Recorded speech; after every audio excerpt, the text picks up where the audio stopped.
avez peut-être déjà entendu parler de ces affaires. Des meurtres impossibles, des scènes de crimes glaçantes, des corps qui cachent des secrets que seul un médecin peut lire.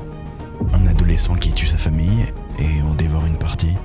Une jeune femme assassinée, retrouvée des années plus tard grâce à une empreinte oubliée. Des terroristes abattus après une traque sanglante.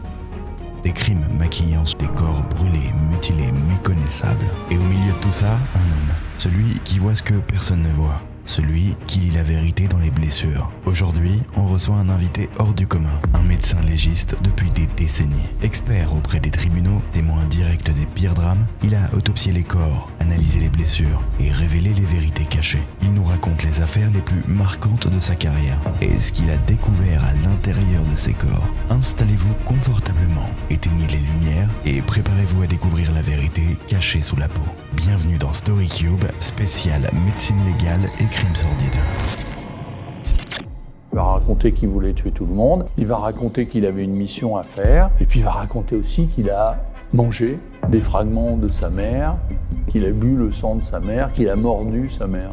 Devant des enquêteurs qui là ont quelqu'un qui est paisiblement en train d'expliquer qu'il a assassiné tout le monde, massacré tout le monde. Massacré, hein, il y a des gens qui tuent, puis il y a des gens qui massacrent. Il va donc chercher cette dame qui a un petit travail de femme de ménage, où il va la chercher à la sortie du travail, il l'enlève, il l'amène dans un coin, là encore, un peu à l'écart. Il va la poignarder sauvagement, grand coup dans le dos, grand coup profond, il va enfoncer son couteau.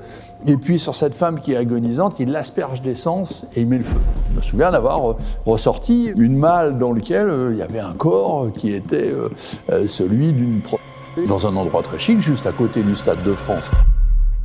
Bonjour à tous, bienvenue dans StoryCube. Aujourd'hui, on reçoit un invité hors du commun, médecin légiste. Depuis des décennies, il a vu de près certaines affaires les plus marquantes de France. Expert auprès des tribunaux, il a dirigé plusieurs services médico-légaux et partage aujourd'hui ses expériences dans un livre fascinant. On aura l'occasion d'en reparler. Bernard, bienvenue dans StoryCube. Ce que je te propose, c'est qu'on attaque directement. Il y a plein d'affaires, il y a plein de cas que tu parles dans ton livre. Il y a une affaire que je trouvais hyper intéressante, c'est l'affaire Kevin Clabot. Donc apparemment, un jour, on retrouve une famille morte dans l'Oise et sur le corps, il y a comme des traces de morsures. Qu'est-ce qui s'est passé en fait Au début, ça commence par un père qui rentre chez lui et il se trouve face à face avec un personnage de série d'horreur qui est complètement habillé, maquillé, qui est tout en noir, qui a un masque et qui a une machette et qui essaie de l'agresser. Le type, c'est un costaud, il va se battre avec lui, il va reconnaître son fils qui s'est déguisé et qui a une bouffée délirante, qui le tape dessus à coups de machette, il se fait blesser. Donc c'est son fils qui est déguisé. C'est son fils et il arrive à le virer et puis lui est largement blessé, il essaie de se panser un petit peu comme il peut.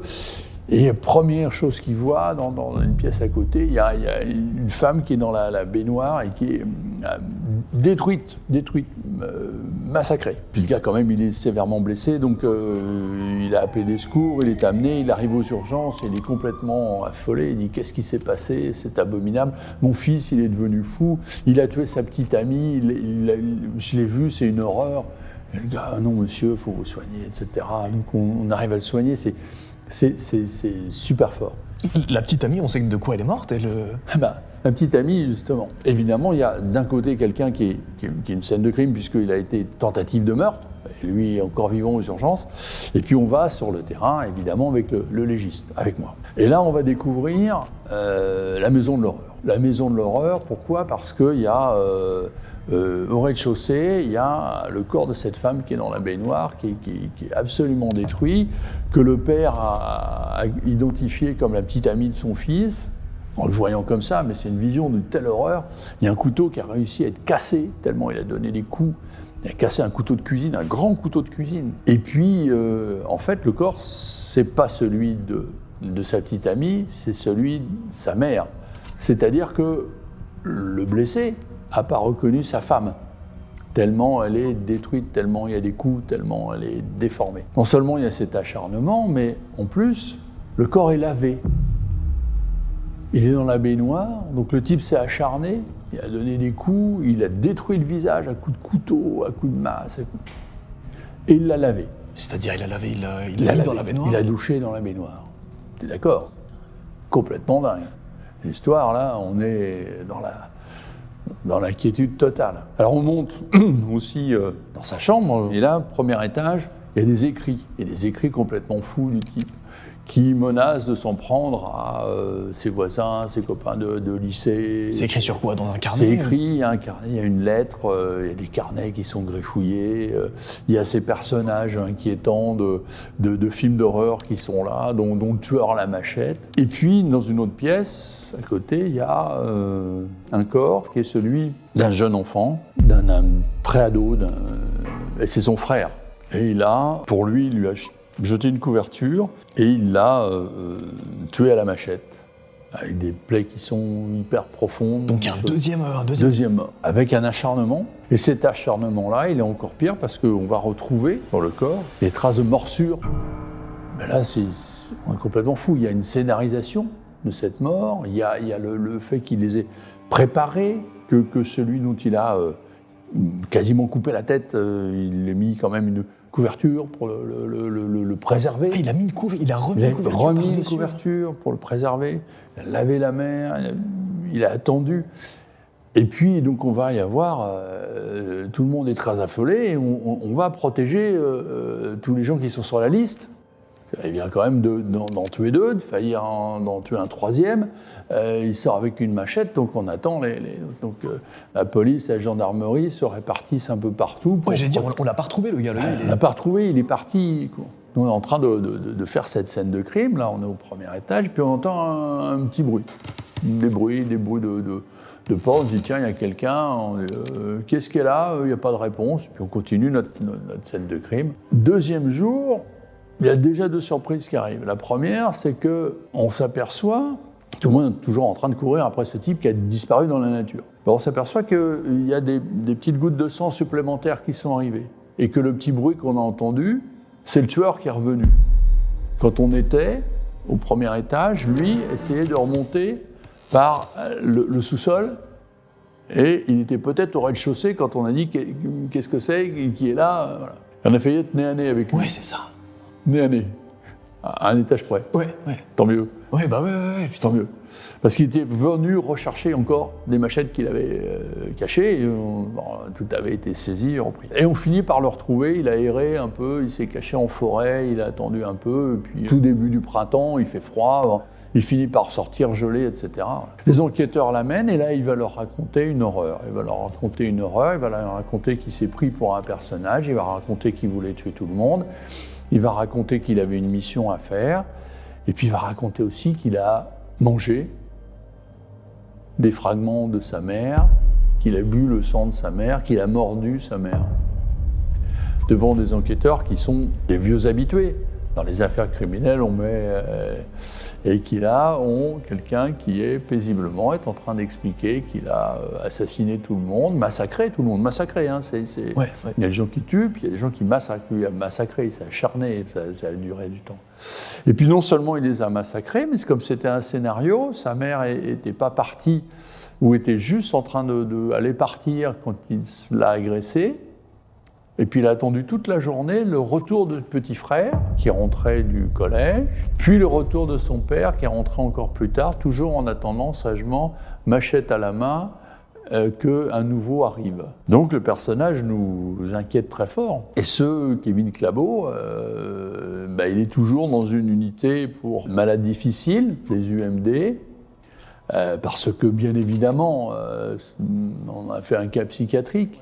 Bien évidemment. Et un jour, il ressortira avec des traitements qu'on espère efficaces, mais c'est un personnage troublant. On sait s'il y avait des antécédents sur ce gars-là? Au contraire, il n'avait jamais rien fait avant? Alors il a fait une espèce de dépression, et puis première dépression de l'adolescent. Ouais, voilà. On a dit, c'est pas trop grave.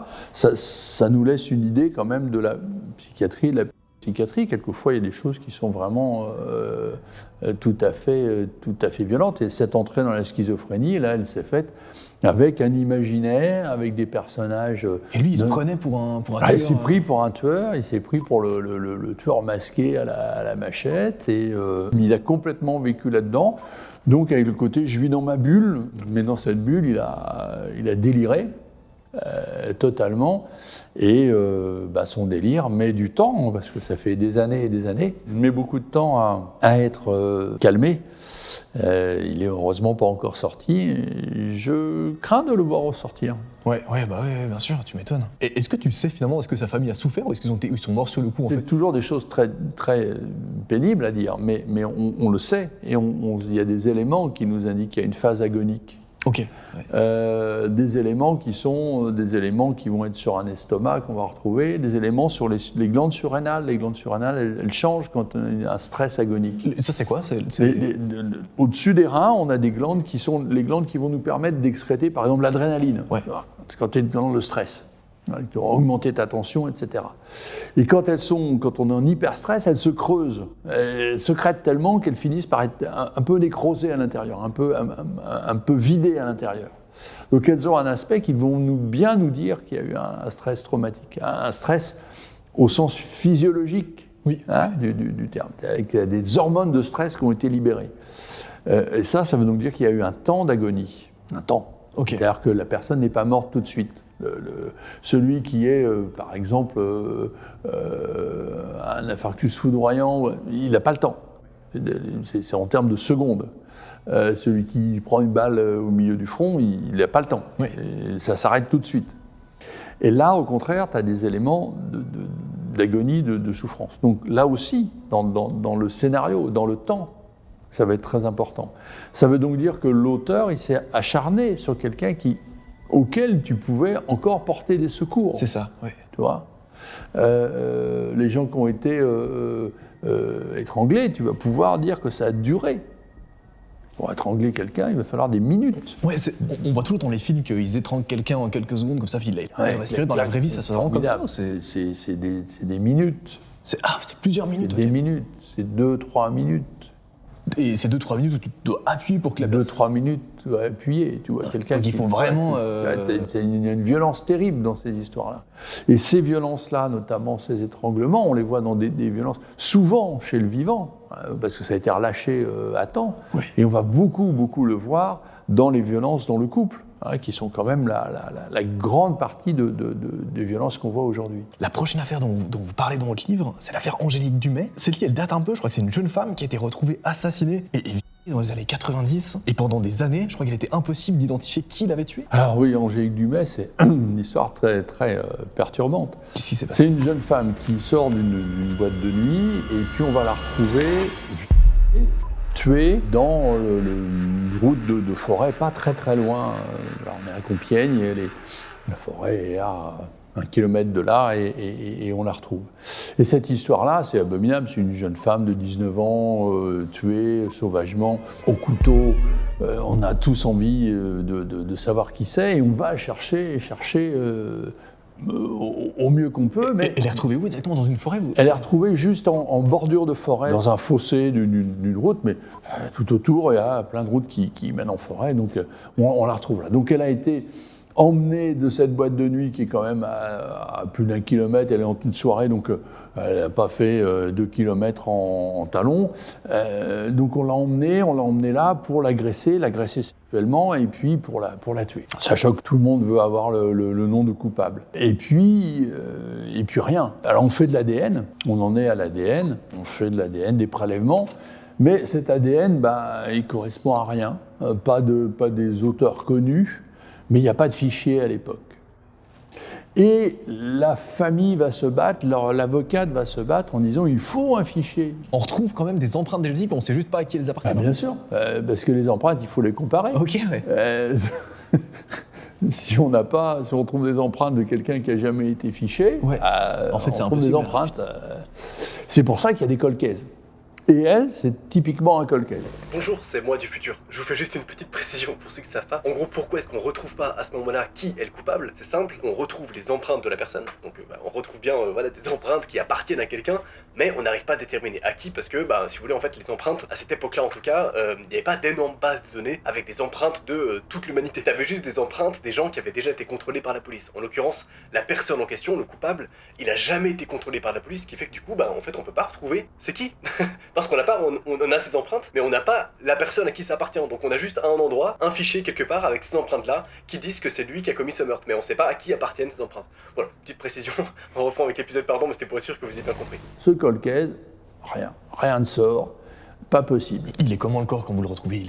Le corps, quand il est vu, alors c'est mon prédécesseur, c'est une histoire qui l'a, et il est, on s'est acharné, on a quasi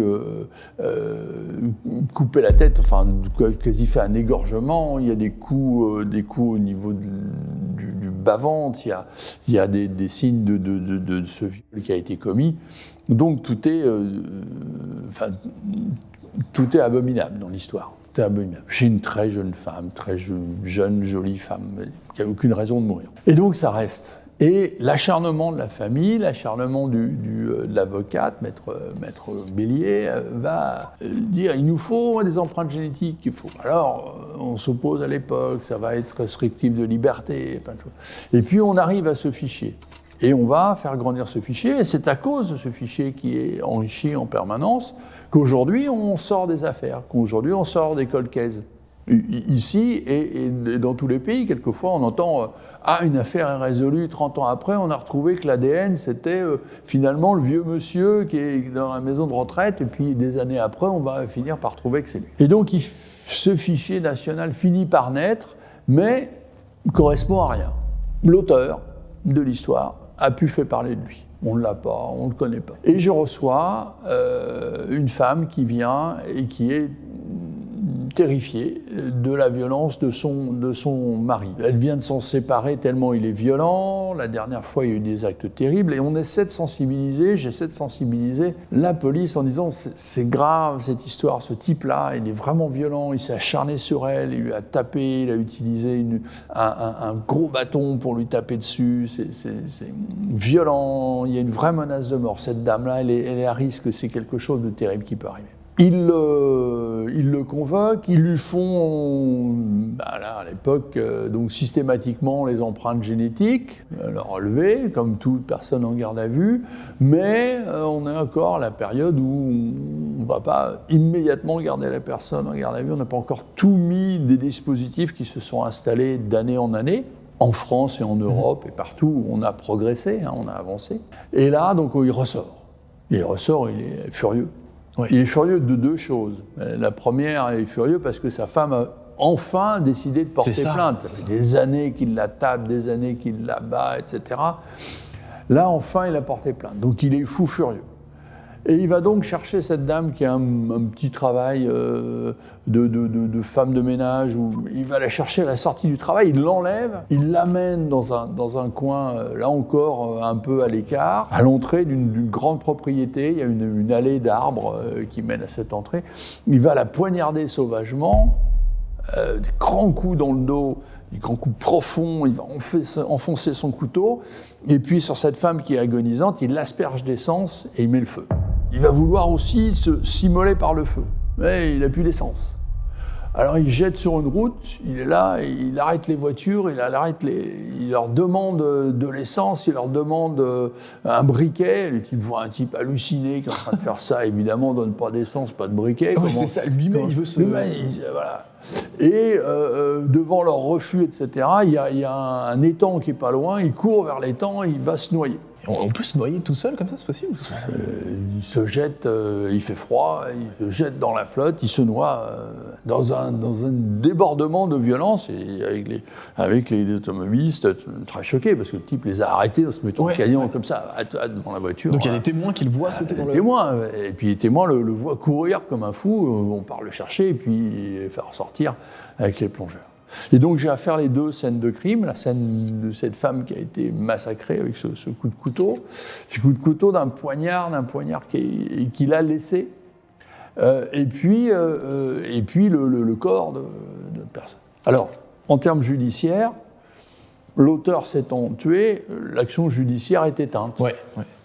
Bon, histoire classée, histoire violente, choquante, parce que on n'a pas intégré assez vite que ces violences-là sur cette femme quand elle était vivante ont pu aller au décès. Parce que finalement, il avait été arrêté, le gars. Bien sûr, mais arrêté et reparti, on n'avait pas encore la sensibilisation sur les féminicides. Bien sûr. Ouais. Les féminicides, maintenant, tout le monde en parle, tout le monde connaît, et on sait que c'est grave. L'histoire s'arrête, et puis, quand même, les empreintes génétiques avaient été faites sur cet auteur. Il n'y avait pas d'urgence absolue. On connaissait les deux protagonistes, la femme et le mari, donc ça part dans le circuit normal des empreintes génétiques. Alors pour les empreintes génétiques, en France en tout cas, elles sont analysées dans 2 grands laboratoires, dont celui de la police, celui de la gendarmerie. Elles arrivent par centaines, et il y a un laboratoire qui traite par centaines et centaines tous les prélèvements génétiques qui vont arriver de la moindre personne qui est en garde à vue parce que outrage ou n'importe quoi au volant. Alors, donc ils en traitent sans urgence. Et donc il fait son parcours d'urgence, il est lu, et puis là il y a une comparaison. Et là, un match. Putain.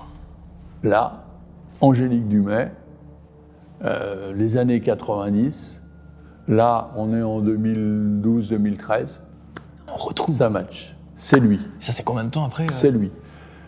On est quasiment plus de 15 ans après. Plus de 15 ans après. On sait que c'est lui. C'est le même gars qui avait déjà... Et un acharnement. 2 fois un acharnement. 2 fois le même truc. Et il y a toujours un juge d'instruction sur l'affaire Dumay. Toujours un juge d'instruction. Ils ont toujours gardé... L'avocat a fait en sorte que l'affaire ne soit pas fermée. Ouais. Et donc là, il doit donner le résultat à la famille, un peu comme les mauvaises histoires. Vous savez, quand on dit « j'ai une bonne nouvelle et une mauvaise », c'est ça. Bonne nouvelle, on a retrouvé l'assassin de votre fille que vous cherchez, vous, depuis 15 ans, avec tous les efforts, tout ce que vous avez mis en place. Mauvaise nouvelle, il est mort, il ne pourra jamais être jugé. Terrifiant. Et dans ce terrifiant, on me demande encore un autre truc. On me demande... Le juge d'instruction dit « on a retrouvé une arme. Est-ce que c'est l'arme qui a aussi tué Angélique ?» Et le gars, sur les documents, sur les photos, sur tout le dossier que j'ai d'Angélique, je vais avoir à comparer et à dire « oui, c'est la même arme, c'est le même couteau. » Une espèce de couteau Bowie ou couteau un peu de commando avec des trucs particuliers. Et le gars avait gardé ça. Mais donc ça veut dire... Ouais, c'est ça, il a gardé la même arme. Pendant 15 ans, il a gardé cette arme-là, qui était l'arme avec laquelle il l'avait tué, qu'il a gardé comme un symbole de sa violence, qu'il a pu garder. Et il a réutilisé d'ailleurs, du coup il a réutilisé. Au moment où il va repasser au crime, il va réutiliser la même arme. Il s'est fait un peu quelque chose qui est un peu dans le serial killer. Enfin, il n'a pas fait le nombre pour le serial killer, mais la même idée, cette fascination. Donc, dans nos observations, je dis toujours qu'il y a quelque chose que le médecin légiste n'arrive pas à dire. Le médecin légiste, il va te dire qui est mort. On va identifier un corps.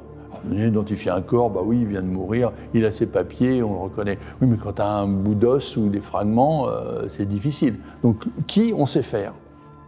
Où est-ce que le corps a été tué ? Alors on va dire, il y a eu un traînage, il a été bougé, c'est pas là, il n'était pas à cet endroit-là quand ça s'est passé, il y a un tiers qui est intervenu, le légiste va pouvoir le dire. Avec plein de sciences, ce qu'on appelle les sciences forensiques, les sciences médico-légales. Et puis, quand ? Alors, la datation du décès, quand est-ce qu'il est mort ? Alors avant, il y a des tas de techniques, il y a les insectes qui peuvent être utilisés, mais aussi maintenant, il y a beaucoup d'utilisation numérique. Parce que quand même, nos objets connectés nous donnent quand même une date à peu près précise et une heure du dernier message qu'on a pu passer ou du dernier contact. Voilà. Et puis il reste une question, qui est une question qu'on peut se poser tous, c'est le pourquoi. Pourquoi il a commis cet acte ? Pourquoi il l'a fait ? Est-ce que c'est de la jalousie ? Est-ce qu'on aurait pu le prévenir ? Est-ce qu'on aurait pu le voir ? Et ça, c'est extraordinaire. Et ça donne toute l'ouverture, tout ce qui est de l'imaginaire des auteurs de romans policiers ou de professionnels. De plus en plus, il y a plein de professionnels qui se lancent dans l'écriture en disant voilà, j'ai un pourquoi à dire. C'est vrai, parce que c'est là-dessus que c'est intéressant. On ne sait même pas pourquoi en fait il a fait ça, Angélique Dumay, c'est ça, ok. Absolument. Et ce pourquoi-là, qu'est-ce qu'elle représentait à ses yeux, qu'est-ce qu'elle incarnait, alors qu'il ne l'a pas vu. Maintenant qu'on sait quel est l'auteur, il n'était pas dans la soirée. Une soirée qui se passe, il y a une petite dispute entre amoureux, alors on a longtemps suspecté l'amoureux en disant oui, c'est à cause de lui, puis il l'a attendu après. Non, il n'y a pas de raison, il la trouve comme ça. Et il va juste être prédateur. Juste être prédateur. Et pourquoi il avait en lui cette façon d'être prédateur? On ne sait pas s'il connaissait l'amant de... On ne sait pas, voilà. Mais tout ça, ça nous pose des interrogations qui vont très loin, hein, dans pourquoi l'homme peut être criminel. Enfin, tu vois, on est dans des débats qui nous portent loin. Parce que c'est-à-dire que juste, il l'a vu et il est passé à l'acte, il n'a même pas eu de... Enfin, on ne sait pas, quoi. C'est terrible, c'est ça, c'est terrible. C'est ça. Juste, alors... ça part sur quoi? Pourquoi il était là? Est-ce qu'il était déjà une ambition de chasseur? Pourquoi il y a cette arme qui est un aspect alors les psychanalystes vont dire que c'est un symbole phallique, mais en tout cas, il y a quelque chose qui est de l'ordre du symbolique et qui nous dépasse et qui est extrêmement intéressant. Mais là, ce sera plus tard que j'essaierai d'écrire pour le pourquoi. Tu parles aussi dans ton livre de l'attentat de Charlie Hebdo et la fin des frères Kouachi. Comment ils ont terminé finalement la cavale de ces deux frères? Au départ, il y a la tuerie de Charlie Hebdo. Qu'est-ce qui se passe avec les deux frères Kouachi qui vont abattre une large partie de la rédaction de Charlie Hebdo. Ils entrent, ils abattent le garde du corps. Ils avaient un garde du corps qui est policier. Et puis ils abattent un bon nombre de journalistes qui sont là. Ils repartent. Ils commencent de personnes dedans à peu près? Ils sont toute une conférence de rédaction. Il y a au moins une vingtaine de personnes qui sont présentes. Et ils vont repartir et ils sautent dans leur voiture. Ils tuent un policier qui essaie de s'interposer. Ils vont essayer de tirer sur une voiture de police qui est obligée de reculer. Et ils partent dans une espèce de course folle. Ils sortent de Paris, ils vont prendre la Nationale 2, ils vont aller dans l'Est, ils vont aller jusqu'à Reims. Les policiers sont tout de suite prévenus qu'il y a un problème. Les policiers sont tout de suite prévenus, c'est un affolement général. Les premiers, c'est les politiques qui vont être là. Tout de suite après Charlie Hebdo, on voit arriver la mairie de Paris, les ministres, tout le monde vient sur le lieu. C'est terrible. Charlie Hebdo, c'est un massacré des journalistes. C'est la liberté d'opinion, c'est la liberté d'expression qui est tuée. Au nom de Allah Akbar, et donc ils vont les laisser là dans leur sang, et puis ils partent dans cette course folle. Dans cette course folle, on les cherche, on essaie de les retrouver. Ils partent donc vers Reims, ils reviennent toujours un peu par ce chemin, cette Nationale 2. Il commence à y avoir des barrages, ils s'abritent, et puis c'est une espèce d'effervescence entre l'Oise, la Seine-et-Marne, donc la grande périphérie parisienne. On les cherche, on va les chercher partout, ils arrivent à se cacher, c'est pas trop, ils ont braqué une station essence, et puis ils reprennent leur course. Et en reprenant leur course et en revenant vers Paris où il y a en même moment l'hypercachère qui est attaqué par un de leurs complices, qui a pris des gens en otage, qui a abattu des personnes, qui se retranche dans ce magasin hypercachère à la porte de Vincennes. Donc il est braqué, il y a la BRI, le RAID qui sont là. De l'autre côté, il y a les gendarmes, tout le monde est en effervescence. Donc il se cache comme ça dans un... Enfin, il se cache probablement dans une grande forêt, la forêt de Ray, qui est immense, et ils ressortent le lendemain, ils vont vers la région parisienne, tout ça, on est à quelques kilomètres, donc ils reviennent, ils se font arrêter par un barrage, ils tirent, et ils continuent et finissent par se cacher dans une imprimerie, se retrancher dans une imprimerie. C'est dingue. Avec l'imprimerie industrielle, c'est dans une zone industrielle, c'est le premier truc, là ils sont vraiment pris serrés et ils se retranchent là-dedans. Il y a des gens dans l'imprimerie à ce moment-là? Il y a des gens dans l'imprimerie, il y a le patron, et puis il y a son ouvrier, et l'ouvrier il va passer tout le temps caché dans un placard, okay. Sans rien faire, sans rien bouger, le placard sous la cuisine, et il ne bouge pas avec les deux autres furieux. Et le patron, on sait ce qu'il est. Et le patron, il est là, il est pris en otage, mais lui en veulent pas à lui, et ils attendent, et voilà. Alors ils essaient avec des négociateurs, avec tout le monde. Tout le secteur est pris en ligne, on ne sait pas, il y a eu des morts, ça a tiré. Donc il y a les secours, le SMUR, tout le monde est mobilisé, et derrière le légiste qui attend malheureusement la fin, et on pensait qu'il allait y avoir pas mal de victimes, donc c'est, tu vois, l'effervescence pendant 48 heures. Et puis, à un moment, ils décident de sortir. Ils vont sortir contre le GIGN. Le GIGN est en position, vient de se mettre en position. Ils sortent, ils tirent. Ils sortent pourquoi Ils les chargent. Ils chargent comme ça. Ils savent qu'ils sont pris, ouais, c'est ça. complètement entourés. Il y a des tireurs d'élite, il y a tout. Et ils vont sortir, ils vont tirer, ils vont rafaler. Pas longtemps, puisqu'il y a un tir d'arrêt qui est fait par le GIGN, à la fois leurs tireurs d'élite et les tireurs qui sont là à 2 pas au contact. Un type qui sort comme ça, armé avec un fusil d'assaut en train de tirer en rafale. Et puis, le feu s'arrête. Le feu s'arrête en même temps. L'assaut est donné aussi à l'hypercachère, à la BRI, les images qu'on a vues et revues. Donc il y a deux sites sur Paris, là vraiment filmés, et puis sur Dammartin-en-Gohelle. Et Dammartin-en-Gohelle, donc la grande banlieue parisienne, la banlieue parisienne, j'interviens. Puisque là, il faut faire les examens, faire les levées de corps, intervenir sur cette scène-là, qui est très particulière parce qu'il y a 2 morts par arme à feu. Oui, mais les tireurs, c'est pas des tireurs standards, c'est le GIGN qui a tiré, qui a dû les abattre parce qu'ils leur couraient dessus en tirant, ils ont rafalé.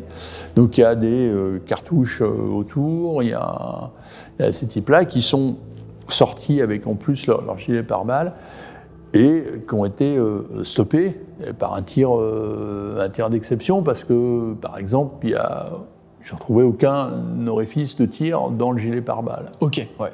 C'est-à-dire là, donc quelqu'un te sort comme ça, te tire dessus, et tu es capable d'avoir le sang-froid de tirer, de viser. Ouais. Mais il y a même un des deux qui avait perdu un doigt avec une balle qui cherchait à enlever le doigt qui peut actionner ce qu'on appelle la queue de détente, enfin actionner l'arme. Donc c'est jusqu'au bout pour essayer que là, s'il avait été juste blessé comme ça, on pouvait l'avoir et le conduire au jugement, puisqu'il est parti là-dessus. Et puis, comme ils sont véritablement furieux, qu'ils sont en train de tirer 2 tirs d'arrêt, qui sont d'une remarquable précision, le GIGN ne manque pas ses cibles. Ils tirent où pour arrêter? Ils ont tiré. Les tirs d'arrêt sont en général pleine tête. Et donc, qu'est-ce que tu retrouves à ce moment-là? Alors, on retrouve donc toutes ces lésions, et puis on retrouve leur équipement. On a bien une scène de guerre, bien quelque chose, parce que le gars sort avec son gilet pare-balles. Et on trouve même sur un corps des grenades, parce qu'ils n'étaient pas tout nus quand ils sont sortis. Toi, tu te sens comment comme ça, quand il y a des trucs comme ça?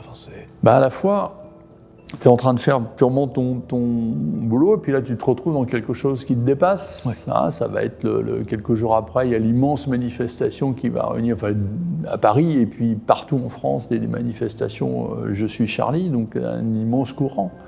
Donc tu es pris là-dedans, et tu dois être très professionnel. Oui, bien sûr. Parce qu'il n'y a pas de sentiment à avoir, il faut être là, il faut apporter des éléments. Et tu sais que derrière, c'est aussi une réponse. Et ça te dit beaucoup de la violence en société, puis ça nous en dira beaucoup parce que après eux, il y aura le Bataclan, après eux, il y aura des choses aussi graves que ça. Donc là, des prix, et la seule chose qu'il faut avoir, c'est un professionnalisme dans ce moment-là pour ne pas être submergé. Il ne faut pas se dire c'est l'affaire des affaires ou c'est quelque chose d'extraordinaire. On en parle après. Mais sur le moment, là, tu dois être le plus réfléchi, le plus utile possible. C'est comme ça que tu participes un peu et que tu aides un peu. On est des témoins de l'indicible. On est les premiers témoins. On est ceux qui voient le plus loin. On est ceux qui s'approchent le plus des corps. Plus encore que la police scientifique. Ils vont nous laisser le corps. Nous, on va véritablement être à le prendre, le toucher, passer un petit peu des choses extraordinaires. Donc ça nous met dans un autre mode. Il ne faut pas se sentir surpuissant, on n'est pas surpuissant, on a juste à être des auxiliaires utiles, des gens qui savent. Et puis après, on peut réfléchir et comprendre un peu et avoir d'autres éléments. Il y a d'autres lésions, d'autres trucs que tu retrouves sur les corps ou pas forcément Non, sur eux, on va rien retrouver, on va retrouver tout l'équipement. Ouais, c'est ça. Les gens qui sont véritablement qui partent à la guerre, donc c'est pas... Il n'y a pas eu un tir qui a été fait sur des gens qui n'allaient pas au combat. Une autre affaire que je trouvais hyper intéressante d'aborder, t'en parles aussi dans le livre, c'est le trio diabolique. C'est assez fou apparemment. Donc c'est une fille qui appâte des hommes riches derrière et ils finissent ensuite assassinés. Qu'est-ce qui se passe Alors c'est une histoire, quelquefois il y a des histoires retentissantes. Il y a eu des trios diaboliques très organisés. Là ça ressemble plus à un trio un peu de branquignoles. Il y a un pauvre mari qui est un pauvre garçon qui travaille sur un hippodrome, qui fait un peu l'homme à tout faire. Et puis une femme qui a des amants, mais a des amants qu'elle fait même venir à la maison, puis qui s'installe même à la maison. Un d'entre eux est installé à la maison. Alors le mari va faire les courses, va faire le boulot, et l'autre reste à la maison. Et il est d'accord avec ça qui reste, le pauvre mari, il est parfaitement innocent, dans tous les sens du terme, un peu perdu. Les enfants sont là, c'est une espèce de vie très bizarre avec la femme qui est centrale, mais qui n'a rien d'une beauté vénéneuse. Il ne faut pas l'imaginer comme étant une somptuosité, mais voilà, elle a fini par attirer. Et puis dans ses amants, elle en a un troisième, parce qu'il y a des amants de passage aussi. Donc elle a son mari plus... Oui, elle le contacte, elle passe sur les réseaux, elle a les uns les autres. Et puis le mari, à la fin, il finit par lui casser les pieds. Il est trop terne, il est trop gentil, il accepte tout, qu'il y a un amant qui vive à la maison, ça pose pas de problème, qu'il en équipe pas, ça pose pas de problème. Il sert à rien, ce garçon. Vraiment, il est inintéressant, mais il a une assurance vie. Alors quand même, il voudra avoir un petit peu de sous.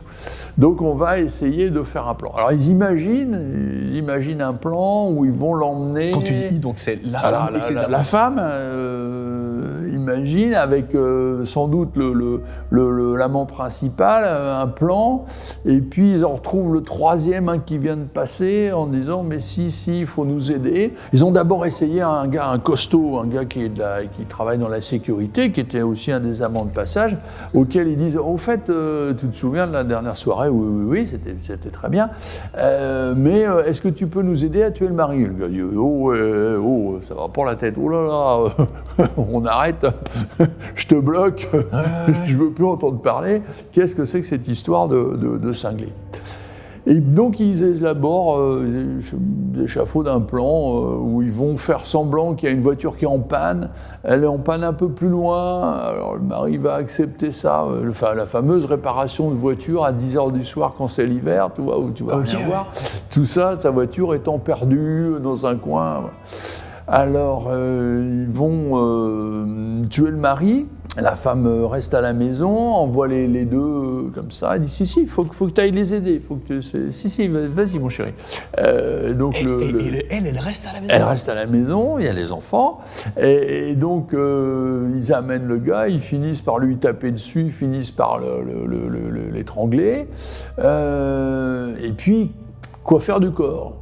Alors ils disent on va l'enterrer. Ah, pas de chance, ils ont même oublié des bêches, des pelles, donc ils sont obligés de laisser le corps, d'aller chercher des pelles chez un des deux, et ils sont de revenir. Ils sont dans un endroit où il y a une carrière de sable, pas très loin d'un endroit où il y a une carrière de sable. Alors ils ont la bonne idée de dire tiens, on va l'emmener et on va l'enterrer dans la carrière de sable. Et ils finissent par passer au-dessus de la carrière de sable, le traîner, et ils le jettent, voilà. Et donc le corps disparaît, et après, ils font semblant que la voiture a été détruite par le feu, on ne sait pas pourquoi, et ils vont essayer aussi d'avoir la prime de l'assurance en disant il y a eu le feu de la voiture, et puis le mari, il a dû partir, oui, il s'est dit oui je m'en vais. Alors leur histoire va tenir pas très longtemps. Ouais, j'allais dire, parce que c'est quoi leur version du coup? J'ai pas très bien Alors, compris. la version, la femme dit « Ah, mon mari est parti. Il était l'autre jour, elle a dit ça va pas bien, je me sens pas bien. Il est parti, il a dû, je sais pas, oh là là, qu'est-ce que je suis inquiète.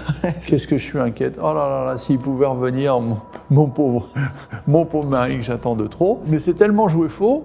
Parce qu'ils sont quand même très très mauvais comme tueurs en série, ou en tout cas comme tueurs machiavéliques. C'est tellement joué faux que le gendarme dit oui madame, mais enfin il commence à regarder beaucoup, puis le gendarme local, hein, c'est pas les brigades, beaucoup un petit peu toute cette histoire. Et ils s'aperçoivent que c'est une vie échevelée qui a plein de choses, et ils vont attendre, et puis ils les cuisinent, et un des trois va finir par craquer, madame ne craque pas, mais un des trois va finir par craquer en disant monsieur vous avez... Et donc, on va chercher le corps. Et chercher le corps d'une sablière, c'est pas simple, parce qu'un corps, une sablière, c'est très grand. Et ils savent à peu près où ils l'ont mis, mais c'était la nuit. Et puis, un corps, ça descend. Donc, on va utiliser plein d'instruments. On va amener un chien de détection des corps. Alors, il n'arrive pas bien à sentir. Il y a trop de sable, il est perdu. Après, un robot pour détecter les corps. Alors, il n'arrive pas bien à le repérer. Et puis, on va finir par le retrouver. Et on va creuser, alors creuser pas dans de la terre, dans du sable, donc qui s'écoule. C'est du sable. Donc il va falloir descendre. Je me souviens être descendu dans une espèce de tenue un peu soutenue, un peu encordée, pour arriver à aller jusqu'au corps, qu'on finit par ressortir. Mais ils l'ont quand même enterré profond, du coup, ça veut dire. Alors, ils l'ont enterré relativement profond, mais avec le poids et avec la pluie, etc., le corps glisse et s'enfonce un peu. Et dans une sablière, la profondeur peut être importante. Et donc voilà notre trio.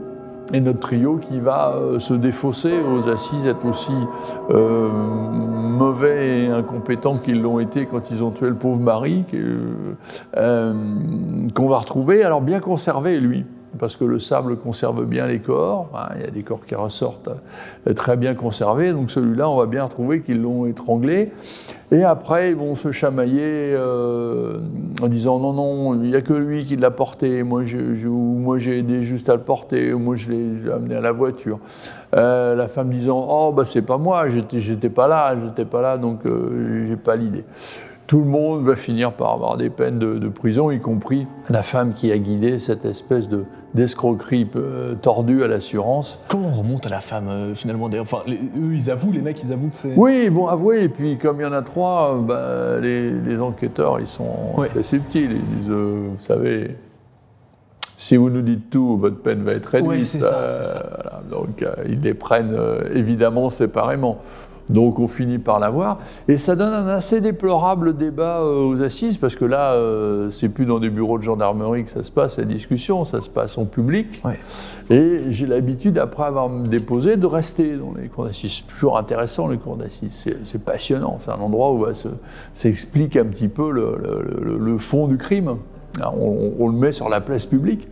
Et là, il y a des débats extraordinaires où ils se chamaillent, se jettent l'un l'autre le crime en disant « j'y étais pas, je voulais pas, c'est pas moi, elle m'a forcé, non, c'est lui qui m'a dit de le faire, moi je suis resté ». Voilà, des choses qui sont assez sordides. Mais le sordide, ça tue. Le sordide, ça peut tuer, donc quelquefois dans nos histoires, on a des choses qui ne sont pas du tout extraordinaires. On va essayer de tuer quelqu'un pour une assurance vie qui devait être de peut-être 20 000 €, enfin quelque chose, même pas le prix d'une voiture. Et pour ça, on peut tuer. Donc attention au sordide. Il est dans quel état d'ailleurs le corps quand on le retrouve Le corps, ils l'ont juste étranglé ou Oui, il est très peu abîmé. Il a reçu quelques coups parce qu'ils ont essayé de l'assommer un peu. Et puis il est étranglé et le corps va vraiment parler. Alors, il va parler en plus en imagerie, toujours notre scanner, notre virtopsie, notre autopsie virtuelle. Donc il va tout nous donner ces éléments. Et puis le sable l'ayant parfaitement bien conservé, il n'a pas été au contact de l'air. clair, il a été bien préservé, on va pouvoir faire une superbe analyse. Quand tu as des corps comme ça qui sont bien conservés, tu arrives à retracer un peu ce qui s'est passé finalement, genre comment est-ce qu'il est mort, le décès, est-ce qu'il d'abord il a été assommé ou est-ce qu'il était encore en vie ou comment... C'est tout l'intérêt du médecin légiste. Le médecin légiste, il va donner le comment du décès. Et à partir du corps ou à partir de la victime vivante qui vient nous voir, on va reprendre l'histoire et essayer de comprendre ce qui s'est passé. Ça veut dire que là, dans l'affaire où où le mari devait aller réparer cette voiture, là, ils l'ont finalement étranglé, ça veut dire qu'ils l'ont étranglé pendant plusieurs minutes ou ils ont pris un objet pour le... Ils ont pris un objet, mais même si tu tires avec une corde, il y a du temps. La personne, elle est en train de convulser jusqu'à arriver jusqu'à la mort. Donc il n'y a rien qui soit immédiat. Donc il y a une volonté. Donc ils avaient eu 10 000 fois le temps de changer d'avis. 10 000 fois le temps de relâcher l'entrainte, l'étreinte. C'est des choses qui sont vraiment importantes. Et ça, on le donne comme récit. Et quand on dépose dans la cour d'assises, c'est pour ça que parfois les victimes ont le droit, lorsqu'elles ont été victimes de tentatives de meurtre, on leur permet de ne pas assister à notre déposition, tu imagines. Oui, bien sûr. On vient de raconter la mort à laquelle tu as échappé. Ouais. C'est une violence terrible. Donc maintenant, heureusement, on leur permet de partir avant l'abominable garçon que je joue forcément, parce que là, je suis obligé de dire les choses, parce que les questions vont être là-dessus. L'avocat général va me dire mais ça a duré combien de temps ? Il va poser la même question que toi. Il va dire est-ce que ça a duré longtemps ? Est-ce que ça a été, comme dit monsieur, j'ai serré puis hop, elle était morte ? Donc c'est un geste terrible, mais presque non voulu, ou en tout cas, il tente tout. Ou est-ce que monsieur, il l'a vu et ça a duré. Et ça, on va le dire. Ça, c'est des choses qui sont vraiment importantes. Est-ce que parfois, dans les corps directement, tu as déjà retrouvé des choses, je sais pas... Dans les corps du vivant et du mort. Le livre dont on parlait tout à l'heure s'appelle « Médecin légiste pour les morts et les vivants ». Alors ça amuse beaucoup nos amis chirurgiens parce que il va être obligé de retirer des tas d'objets qui peuvent se trouver à des tas d'endroits. Enfin, les tas d'endroits, on les devine un peu. Comme quoi, mais c'est forcément des objets qui sont mis en position intrarectale. C'est moi qui ai décrit les premiers, les passeurs de boulettes, les passeurs de stupéfiants. Les gens qui avalent des boulettes de drogue conditionnées et qui vont prendre l'avion et transporter 3-4 kilos de cocaïne en venant d'Amérique du Sud. Donc ils avalent ça s'appelle les avaleurs, alors les body packers, body stuffers, selon la détermination. Et on va retrouver chez eux des quantités énormes de produits ultra purs. Et ils arrivent avec des tas de choses et des personnages extraordinaires. C'est dingue, c'est-à-dire qu'ils avalent le truc pour le transformer dans un pays, et après ils le recrachent. Et après, ils sont repris en main par le réseau et on attend que le produit s'élimine par les voies naturelles. Par contre, pendant tout le temps où le produit n'est pas éliminé, si jamais il y a une boulette qui craque, ils sont morts. Ouais, c'est du produit, dans chaque boulette, il y a une vingtaine de grammes de cocaïne hyper pure. Si ça explose, c'est terminé. En fait, c'est fini. T'as déjà eu des cas comme ça ou Oui, il y a eu des cas comme ça. Et moi, j'avais mis en place, codifié à la fois le diagnostic et puis un traitement, mais qui est un traitement non invasif. Tu ne peux pas opérer. Si tu opères, c'est tellement fragile que la pince va casser le truc et le type va décéder. Donc, comment on fait dans ce cas-là ? Donc on attend et on passe des produits qui vont favoriser le transit. C'est pas ultra chic ce qu'on est en train de raconter, mais, mais c'est intéressant. Ça finit par être récupéré et ça évite au départ sinon on est obligé de faire une vraie intervention, d'ouvrir le ventre et de récupérer tous les trucs, ce qui sera dramatique pour le passeur. C'est des paumés, c'est des gens qui font ça, c'est des pauvres gens. Bernard Marc, merci infiniment, c'est déjà la fin de ce premier épisode. Merci beaucoup encore pour toutes vos anecdotes que vous traitez également dans votre livre, si je dis pas de bêtises. Pourquoi ce nom ? Je crois que tu l'as évoqué rapidement, mais... Médecin légiste, c'est donner ce témoignage, amener, et puis pour les morts et les vivants, parce que cette violence-là, elle concerne les morts et les vivants, on est là, et dans nos unités médico-judiciaires, on voit ces victimes, et heureusement, un certain nombre de fois, on peut éviter qu'elles soient sur la table d'autopsie juste à côté. Ça parle de quoi un peu ce livre ? Une quinzaine d'histoires vraies qui disent beaucoup de notre société, des histoires sur les violences sur des crimes, sur des féminicides, sur tous les phénomènes de notre société, parce que ces histoires, elles sont récentes, elles sont là, elles sont aujourd'hui. Donc c'est notre société vue, non pas par un petit bout de la lorgnette, mais vue par un observateur particulier, peut-être l'observateur de l'indicible, mais en tout cas un observateur actuel. Bah écoutez, évidemment, vous retrouverez un lien en première ligne de description si vous voulez le procurer. On peut le commander, c'est aux éditions de Mareuil, c'est ça? Oui, et il est disponible absolument dans toutes les librairies. Bernard, merci infiniment. Je vous rappelle que si vous aussi voulez passer dans StoryCube, si vous-même vous avez une histoire ou que vous êtes expert dans le domaine ou peu importe, il y a un mail qui s'affiche juste ici. Et n'hésitez pas à envoyer un petit récap de ce que vous avez vécu, on se fera un plaisir de vous faire passer dans StoryCube. Et pour les autres, je vous mets 2 autres épisodes ici. C'était Noah, passez une très bonne soirée.